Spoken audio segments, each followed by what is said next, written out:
Ұлы ақын Абай Құнанбайұлы адамның адамшылдығы жақсы ұстаздан болады деген.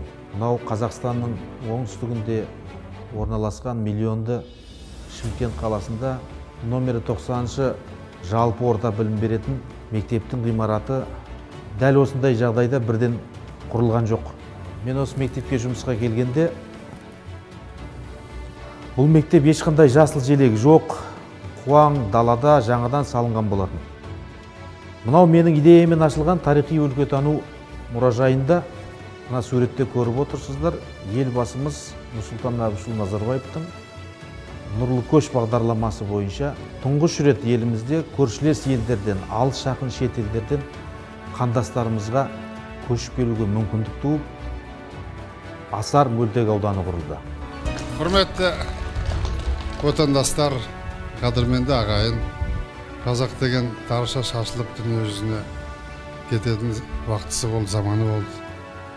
Біз сол тарап кеткен қандастарымызды елге қайтару үшін әдейі жоба жасап, көмек жасап жатырмыз. Ал мектебімізде жалпы оқып жатқан оқушылар бұл Қазақстан Республикасына шет мемлекеттерден, Өзбекстан Республикасы, Түркменстан, Қытай, Түркия республикаларынан көшіп келген қандастарымыз тұрады. Негізінен мектебімізде оқитын оқушыларымыздың 98% осы қандастарымыздың ұл-қыздары.